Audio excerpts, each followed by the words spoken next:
I don't know where the cash is, but the overall, I was in Washington all day today. The mood, the tone, they're not okay here, Melissa. They're not okay. And so watch what happens. I predict swift, difficult, unhappiness. They don't want any more hearings. It was a brilliant move. But if you think after what happened today on the U.S. Senate floor is going to make it easy for Binance to get licensed anywhere on Earth, I don't think so. Right. I don't think so. Canadian venture capitalist and chairman of O'Shares Investments, Kevin O'Leary, continues to double up on claims that popular cryptocurrency exchange Binance and its founder, Changpeng Zhao, are chiefly responsible for the collapse of disgraced rival exchange FTX. In a recent interview with CNBC, for which O'Leary is a contributor, he discusses his views on the FTX collapse, incoming cryptocurrency regulation, and Binance's alleged role in the entire debacle. Before the interview, O'Leary had made similar claims while testifying before the Senate Committee on Banking, Housing, and Urban Affairs. During the hearing titled Crypto Crash, Why the FTX Bubble Burst and the Harm to Consumers, Senator Pat Toomey asked O'Leary, "Why do you believe FTX failed?" In case you missed our previous video on the hearing, here is Kevin O'Leary's reply to the senator's question. In my view, my personal opinion, these two behemoths that own the unregulated market together and grew these incredible businesses in terms of growth were at war with each other. And one put the other out of business intentionally. Now, maybe there's nothing wrong with that. Maybe there's nothing wrong with love and war. But Binance is a massive, unregulated global monopoly now. They put FTX out of business. Now, lots of other reasons, I'm sure. But that's my personal opinion. That is what Sam Bankman-Fried told me in terms of where the assets went. In the CNBC interview he granted hours after the congressional hearing, the popular entrepreneur and television personality again pins the blame for the collapse on Changpeng Zhao's doorstep. According to O'Leary, who got $15 million to be an FTX spokesperson in 2021, Sam Bankman-Fried paid Changpeng Zhao around $3 billion to buy back his 20% shares in FTX. SBF reportedly told O'Leary that that's where the bulk of the money went, and the venture capitalist has been repeating the same claims since then. We will now take you to O'Leary's interview. But before we do, please take a little time to like this video, subscribe to the channel, and turn on post notifications for more videos like this. We appreciate your immense support. Please enjoy the video.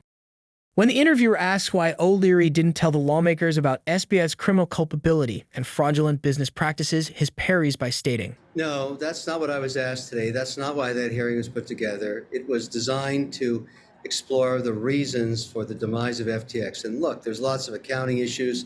There will be lots of investigations. There's lots of litigation.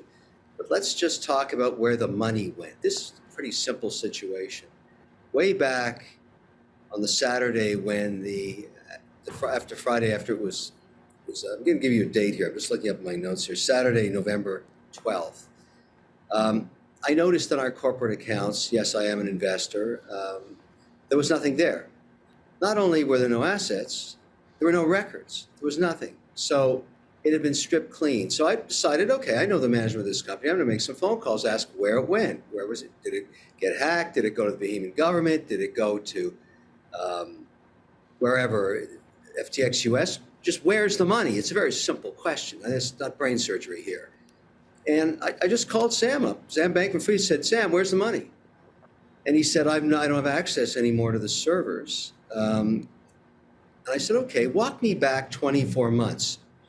Where'd the money go? Forget about the small stuff, the 50 million, the 200 million, all the stuff, all the allegations, all the allegations of fraud. Forget all that. Tell me, you're a $32 billion company.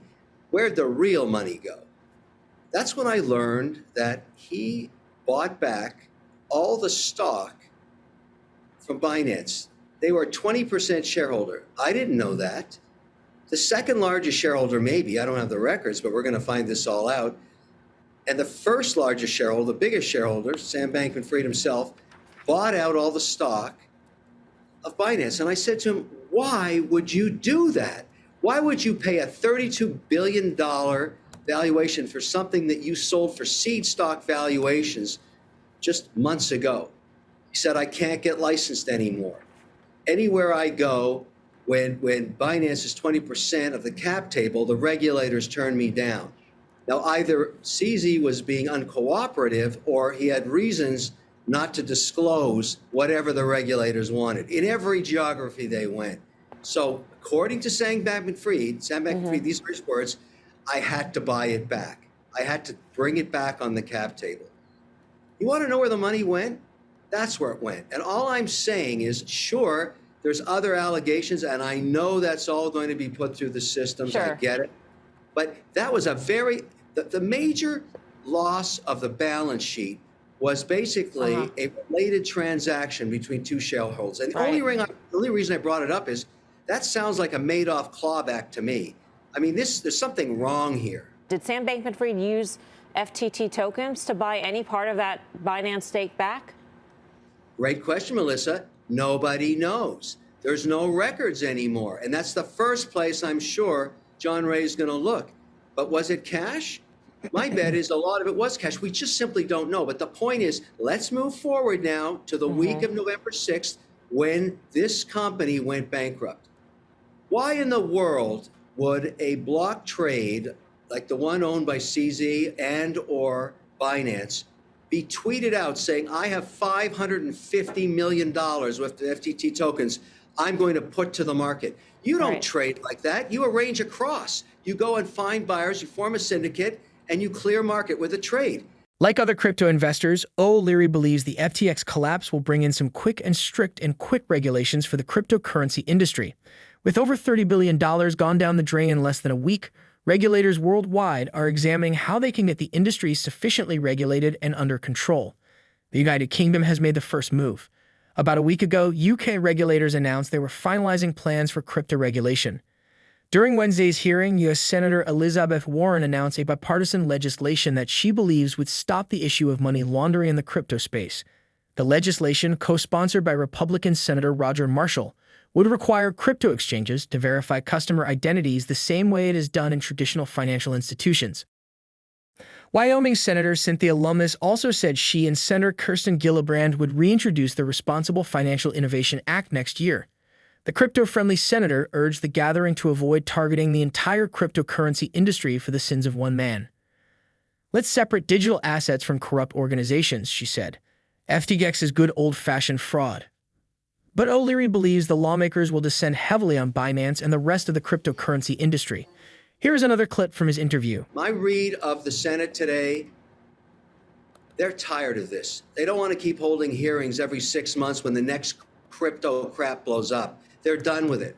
They're not happy cowboys anymore. They're really unhappy. And it's not going to stop here. Now, I don't know where we're going with this. The narrative's obviously going to be looking at Binance next. I have no idea.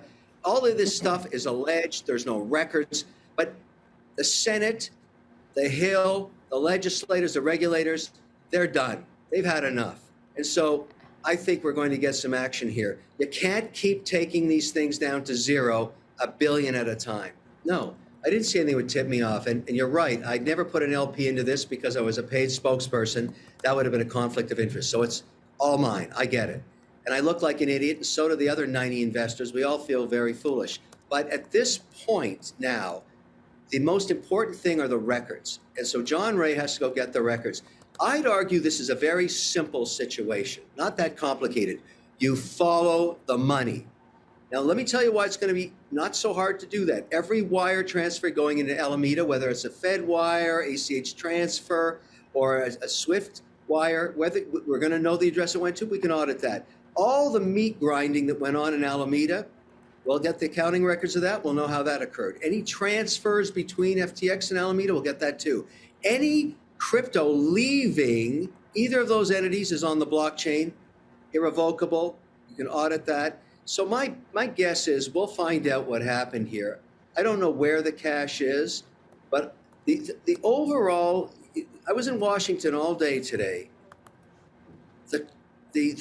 The mood, the tone, they're not okay here, Melissa. They're not okay. And so watch what happens. I predict swift, difficult, unhappiness, They don't want any more hearings. So, Kevin, I'm curious. Have you talked to Sam Bankman-Fried since all of this has gone down? Last time I talked to him was prior to it when he was arrested. I was trying to clarify. When I first talked to him about, look, I was shocked when he told me he told me the first time I talked to him, I said, Sam, 24 months, where's the cash? Keep it simple. We don't have to get complicated here. I don't want to hear about the trading. Just where'd the cash go? Use of capital off the balance sheet. I'm a balance sheet cash flow guy. Walk me back. He said, I think I spent $2 billion buying back stock from CZ. I said, $2 billion? Day later, I'm starting to think about this. I call him back saying, look, I just got called to testify in hearings. I got to have the real information. I got to have the truth. Was it $2 billion? Yes or no? He said, maybe it was $3 billion. What are your thoughts on the reaction of U.S. lawmakers and regulators to the FTX collapse? There have been a lot of conjectures about SBI's relationship with heads of key regulatory agencies like the Securities Exchange Commission, SEC, and the Commodities Trading Futures Trading Commission, CFTC. His sudden arrest just a day before he was to testify under oath has also brought on more speculation about his involvement with politicians and regulators in the United States.